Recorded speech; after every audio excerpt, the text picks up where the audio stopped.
पाकिस्तान के 79वें यौम आज़ादी पर मुसल्लह फ़ौज ने पूरी कौम को मुबारकबाद का पैगाम दिया है। पाक फ़ौज के शोबा ताल्लुकात आमा के मुताबिक फील्ड मार्शल सैयद आसिम मुनीर ने कौम को मुबारकबाद दी। नेवल चीफ और एयर चीफ ने भी कौम को मुबारकबाद दी, जबकि मुसल्लह फ़ौज ने कायद आज़म मोहम्मद अली जिन्ना तहरीक पाकिस्तान के बानी रहनुमाओं को खिराज अक़ीदत पेश किया। ISPR के मुताबिक उनकी कुर्बानियों ने आज़ादी के ख्वाब को खुद मुख्तार पाकिस्तान की हकीकत में बदल दिया, जबकि उनका विजन, हौसला और अज़्म आज भी कौम के लिए मशअल राह है। यह हमें पाकिस्तान के असूलों और नज़रियात के तहफ़्फ़ुज़ की तरग़ीब देता है। पाक फ़ौज के शोबा ताल्लुकात आमा ने कहा कि मुसल्लह फ़ौज अपने शोहदा की अजीम कुर्बानियों को कदर की निगाह से देखती है। साबिक फ़ौजी और कानून नाफिज करने वाले एहलकारों की खदमात को खिराज तहसीन पेश करते हैं। अज़्म बहादुरी से आज़ादी, सलामती और कौमी मफादात का तहफ़्फ़ुज़ यकीनी बनाया।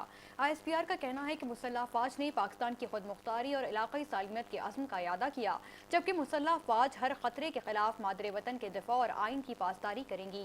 अवाम की सौंपी मुक़द्दस ज़िम्मेदारी पूरी दयानतदारी से निभाएंगे। उन्होंने मज़ीद कहा कि मुसल्लह फ़ौज अमन, इस्तेहकाम और कौमी तरक्की के लिए किरदार अदा करती रहेंगी, जबकि पाकिस्तान की असल ताकत इसके अवाम के इत्तेहाद और इज्तिमाई अज़्म में मुज़म्मिर है।